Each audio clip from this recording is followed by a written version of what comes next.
بسم اللہ الرحمن الرحیم۔ قرآن کریم میں جو سائنسی معجزات آج سامنے آ رہے ہیں، یہ اس بات کا ثبوت ہے کہ قرآن کسی انسان کا نہیں بلکہ اللہ کا کلام ہے۔ قرآن میں اللہ تعالیٰ نے لوگوں کو بار بار اس طرف متوجہ کیا کہ مظاہر فطرت پر غور کریں اور ان میں اللہ کی نشانیاں تلاش کریں۔ قرآن کریم کی ایک آیت میں اللہ نے اس دنیا کی سب سے حقیر اور کمزور مخلوق کی مثال بیان کی ہے، جس میں موجود مطلب کو سمجھ کر ایک انسان اس دنیا کا اصل مطلب جان سکتا ہے۔ تمام جانداروں میں یہ نشانیاں موجود ہیں، لیکن چند ایک خاص طور پر وہ ہیں جن کا ذکر اللہ پاک نے قرآن پاک میں فرمایا، اور ان جانداروں میں سے ایک مچھر ہے۔ جب قرآن پاک میں مکڑی اور مکھی کی مثال بیان ہوئی تو مشرک کہنے لگے کہ بھلا ایسی حقیر چیزوں کے بیان کی قرآن جیسی اللہ کی کتاب میں کیا ضرورت؟ تب اللہ نے ان کے جواب میں یہ آیات نازل فرمائی۔ اللہ تعالیٰ اس بات سے بالکل شرم اور ندامت محسوس نہیں کرتا کہ وہ کسی مچھر کی مثال بیان کرے یا اس کے اوپر کی کسی چیز کی۔ جو مومن ہے وہ یقین کرتے ہیں وہ ان کے پروردگار کی طرف سے سچ ہے، اور جو کافر ہے وہ کہتے ہیں کہ اس مثال سے خدا کی مراد ہی کیا ہے۔ اسی طرح اللہ ایک ہی بات کے ذریعے بہت سے لوگوں کو گمراہ ٹھہراتا ہے اور بہت سے لوگوں کو ہدایت دیتا ہے، اور اس سے صرف انہی کو گمراہی میں ڈالتا ہے جو پہلے سے ہی نافرمان ہیں۔ مچھر بے شک ایک معمولی اور غیر اہم سا جاندار ہے، مگر اس پر غور و فکر کیا جائے تو اس میں بھی اللہ کی بہت سی نشانیاں دیکھنے کو ملتی ہیں۔ اللہ تعالیٰ نے مچھر کے لیے قرآن میں بعوض عطا کا لفظ استعمال فرمایا، اور یہ لفظ مونس ہے۔ مچھر کی دنیا میں کوئی 3500 اقسام ہیں، اور ان تمام اقسام میں صرف مچھر کی مادہ ہی انسانوں، حیوانوں اور پرندوں کا خون چوستی ہے، جبکہ نر مچھر نباتات اور پھلوں کا رس چوستا ہے۔ سوال یہ پیدا ہوتا ہے کہ مچھر کی جنسی شناخت تو آج کی میڈیکل سائنس کا کارنامہ ہے کہ آج ہمارے پاس ایسی جدید خوردبین ہے جو کسی شے کو ہزاروں اور لاکھوں گنا بڑا کر کے دکھاتی ہے، جبکہ قرآن نے بعوض عطا کا لفظ بول کر 1450 سال قبل بتا دیا کہ وہ مچھر جس سے انسانوں کو تکلیف پہنچتی ہے وہ مادہ مچھر ہے، نر نہیں۔ منافقوں نے اگرچہ مچھر اور مکھی کے چھوٹے پن کی وجہ سے قرآن پر اعتراضات کی ہیں، لیکن اگر ان میں تھوڑی سی عقل ہوتی اور اس چھوٹے سے کیڑے کی ساخت اور بناوٹ پر غور و فکر کرتے تو سمجھ لیتے کہ اس کے بنانے میں باریک بینی اور عمدگی کی ایک دنیا صرف ہوئی ہے کہ جس سے عقل حیران رہ جاتی ہے۔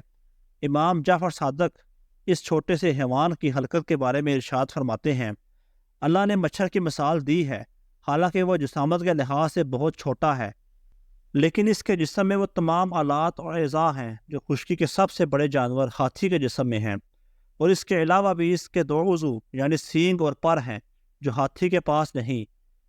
یہ بظاہر کمزور سا جانور جسے خدا نے ہاتھی کی طرح پیدا کیا، اس میں غور و فکر انسان کو پیدا کرنے والے کی عظمت کی طرف متوجہ کرتا ہے، خصوصاً اس کی سونڈ جو ہاتھی کی سونڈ کی طرح اندر سے حالی ہے اور وہ محسوس قوت سے خون کو اپنی طرف کھینچتی ہے۔ یہ اتنا حساس ہوتا ہے کہ صرف کسی چیز کے اٹھنے سے خطرہ محسوس کر لیتا ہے اور بڑی تیزی سے اپنے آپ کو خطرے کی جگہ سے دور لے جاتا ہے، اور تعجب کی بات یہ ہے کہ انتہائی کمزور ہونے کے باوجود بڑے سے بڑے جانور کو عاجز کر دیتا ہے۔ حضرت علی رضی اللہ عنہ نے فرمایا، اگر دنیا جہاں کے سب زندہ مخلوقات جمع ہو جائیں اور باہیں مل کر کوشش کریں کہ ایک مچھر بنا لیں تو وہ ہرگز ایسا نہیں کر سکتے، بلکہ اس جاندار کی حرکت کے اصرار پر ان کے عقلیں دنگ رہ جائیں گی اور وہ تھک کر انجام کو پہنچ جائیں گے۔ آج میڈیکل سائنسدانوں نے مچھر کی 3500 کے لگ بھگ اقسام کی کھوج کی ہے، لیکن یہ تعداد یقینی نہیں۔ اب ان کی کل اقسام کتنی ہے یہ صرف ایک اللہ ہی کو علم ہے۔ میری طرح آپ میں سے بھی بہت سے دوستوں کے ذہنوں میں یہ خیال آیا ہوگا کہ آخر اس مثال کا مطلب کیا ہے، لیکن جب آپ ایک مچھر کی آنکھ کو دیکھیں تو آپ کا دماغ مفلوج ہو جائے گا۔ مچھر کی ایک آنکھ کے اندر بھی کئی آنکھیں ہیں، اور یہ تمام آنکھیں ایک ساتھ کام کرتی ہیں۔ جب آپ اس کے بارے میں جان لو گے تو تب آپ کے ذہن میں بھی یہ آیت کریمہ آئے گی۔ سائنس نے اس مچھر کے بارے میں بہت کچھ انکشافات کیے ہیں کہ یہ چھوٹی سی مخلوق کتنے انسانوں کی جان لیتا ہے۔ یہ تو بہت تفصیلی باتیں ہیں، مگر چند باتیں ایسی ہیں جو میں آپ سے شیئر کرنا چاہوں گا۔ مچھر کی 100 آنکھیں ہیں جو سب کے سب اس کے سر میں ہیں۔ ایک مچھر کے 48 دانت ہیں اس کے 3 دل ہیں اور تینوں مختلف قسم کے ہیں۔ مچھر کے سونڈ میں 6 چھریاں ہیں اور ہر چھری کا اپنا کام ہے۔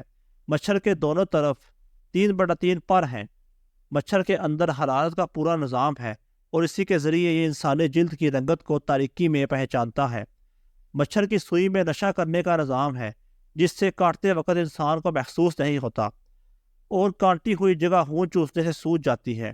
ایک مچھر کے اندر خون کا تجزیہ کرنے کا نظام بھی ہے، اس لیے وہ ہر خون کو نہیں چوستا۔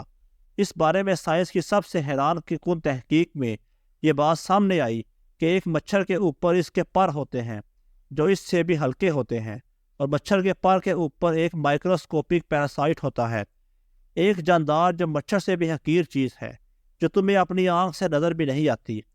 اللہ تعالیٰ کو تو تمہارے اعمال کی اور غلط کاموں کی مثال دینے کے لیے ایسی چیزوں کو سامنے لانے میں کوئی مشکل نہیں، اور یہی وہ چیز ہے جس کے بارے میں اللہ تعالیٰ نے سورہ بقرہ کی آیت نمبر 26 میں مچھر کی مثال دینے کے بعد فرمایا، اللہ تعالیٰ اس بات سے بالکل شرم اور ندامت محسوس نہیں کرتا کہ وہ کسی مچھر کی مثال بیان کرے یا اس کے اوپر کی کسی اور چیز کی۔ اللہ ہم سب کو قرآن پاک پڑھنے اور اس پر عمل کرنے کی توفیق عطا فرمائے۔ ملتے ہیں ایک اور معلوماتی ویڈیو کے ساتھ، تب تک کے لیے اللہ حافظ۔